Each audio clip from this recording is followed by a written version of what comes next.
इस वीडियो में पादप जगत के सबसे छोटे जो वर्ग हैं जिसमें पादपों की संख्या लगभग इसकी 700 स्पीसीज की जानकारी हुई है, यानी ये एंजियोस्पर्म और टेरिडोफाइटा की तुलना में इसमें पादपों की संख्या कम होती है। परंतु ये जो जिम्नोस्पर्म पादप है ये टेरिडोफाइटा से अत्यधिक विकसित और एंजियोस्पर्म यानी आवृत बीजी से कम विकसित होते हैं। जैसा कि आप देख रहे हैं, जिम्नो का मतलब होता है नेक्ड, स्पर्म का मतलब होता है सीड। इनको हिंदी में अनावृत बीजी भी कहते हैं। क्या नाम है? अनावृत बीजी। अर्थात इसमें वो सभी पादप पाए जाते हैं जिनके सीड किसी भी आवरण के द्वारा ढके नहीं होते हैं। यानी कहने का मतलब ये है कि इसमें जो बीजों का निर्माण होता है उसमें अंडाशय नहीं बनती है, इसीलिए बीजों के ऊपर किसी भी तरह का आवरण नहीं पाया जाता। अर्थात बीज कैसे होते? नग्न, खुले हुए रहते हैं, इसीलिए इनका नाम है नग्न बीजी। यदि हम पादपों के आकारिकी के बारे में अध्ययन करें तो हम पाते हैं कि इस जिम्नोस्पर्म में पाए जाने वाले पादप जब परिपक्व अवस्था में होते हैं तो अधिकतर वो पादप काष्ठीय होते हैं, बहुवर्षीय वृक्ष या झाड़ी होते हैं। शाक इसके अंतर्गत नहीं पाए जाते, यानी दो ही प्रकार के, या तो इसमें बहुवर्षीय वृक्ष होंगे या झाड़ियां होंगी, यानी हर्ष इसमें नहीं होते हैं, या तो सर्व और ट्री है, बहुवर्षीय होते हैं। इनके यदि हम नेचर की बात करें तो ये जीरोफाइटिक नेचर के होते हैं, शुष्कोद्भिन्न नेचर के होते हैं, जिसके कारण इनकी पत्तियों पर क्यूटिकल की मोटी चर्म पाई जाती है। पत्तियां अधिकतर पादपों में लंबी सुई के आकार की होती, जिससे वाष्पोत्सर्जन के लिए कम सरफेस उपलब्ध हो सके। यानी इस सरफेस कम होगा पत्तियों का, पत्तियां सुई के आकार की होंगी तो उसमें जो है रंध्रों की संख्या है उसका संख्या में कमी आ जाएगी, क्योंकि क्षेत्रफल कम हो जाएगा, जिससे और रंध्र होते ज्यादातर धसे हुए पाए जाते हैं। अर्थात जो जीरोफिटिक कंडीशन है, जैसे क्यूटिकल की मोटी परत पाई जाना, रंध्रों का धसा हुआ पाया जाना, पत्तियां चर्मिल होना, ये सभी जीरोफिटिक प्लांट के लक्षण हैं। और इसमें जो भी पादप है वो सभी जीरोफिटिक नेचर के होते हैं, शुष्कोद्भिन्न नेचर के होते हैं। इसमें संवहन पूल पूरी तरह से विकसित होता है, और संवहन पूल है जो वेस्कुलर बंडल है वो कोलेक्टर व ओपन होता है। ओपन का मतलब ये होता है जब वेस्कुलर बंडल के बीच में यानी जाइलम और फ्लोएम के बीच में कैम्बियम उपस्थित होती, तो ऐसे वेस्कुलर बंडल को कहते हैं ओपन वेस्कुलर बंडल। देखिए एक हम आपको डायग्राम के द्वारा दिखाएं।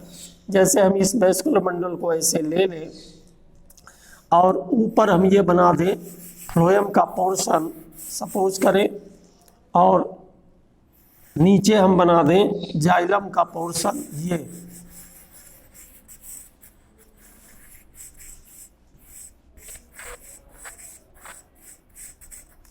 और बीच में क्या बना दें, ये हो गया कैम्बियम। इसको वाइट से कर दे, ये कैम्बियम है। तो ऐसा जो वेस्कुलर बंडल होता है इसको कहते हैं ओपन, यानी खुले हुए पाए जाते हैं, कोलेक्टर होते हैं। और ज्यादातर वेस्कुलर बंडल क्या होते हैं?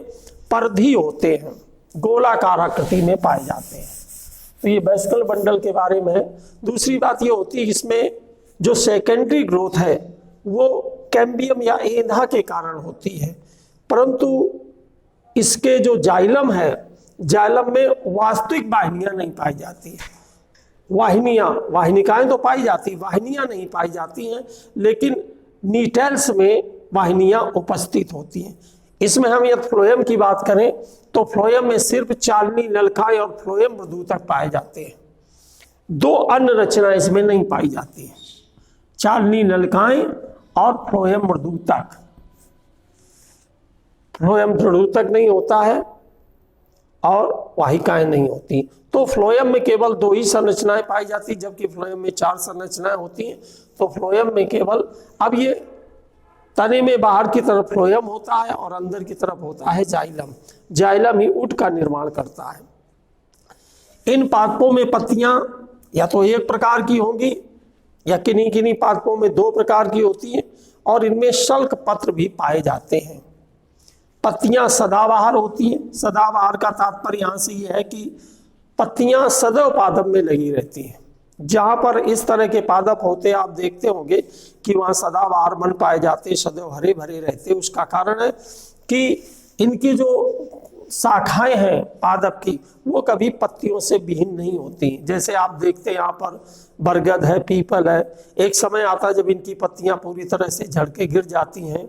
नीम में भी ऐसा होता, फिर नई पत्तियां निकलती हैं, लेकिन इनमें ऐसा नहीं पाया जाता। ये जो जिम्नोस्पर्म पादप है, इनमें पत्तियां सदैव सदाबहार होती हैं। और कॉनिफरों में है, जो कॉनिफर्स होते हैं, उनमें पत्तियां सुई के आकार की पाई जाती, लंबी सुई सदृश पत्तियां होती हैं।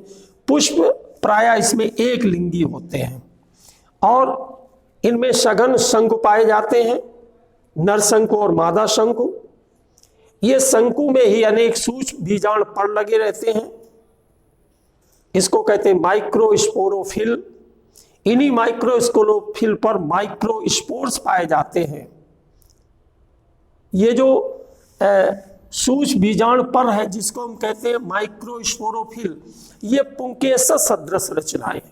जैसे हम उच्च वर्गीय पादपों में एंजियोस्पर्म को पढ़ें, आवृत बीजी को पढ़ें, तो उसमें ये सूक्ष्म बीजाणु पर को ही वहां पुंकेसर कहा जाता है और ये पुंकेसर के समान संरचनाएं हैं। इन्हीं में जो सूक्ष्म बीजाणु होते हैं उनको कहते हैं परागकण। माइक्रोस्पोर्स इन्हीं में लगे रहते हैं, माइक्रोस्पोरेंजियम में। और इसी तरह मादा शंख को जिसे महाबीजाणु पर्व कहते हैं, मेगा स्पोरोफिल कहते हैं, इसमें मेगा स्पोरियम पाई जाती है। मेगा स्पोरियम में होते हैं कार्पेल्स यानी अंडा।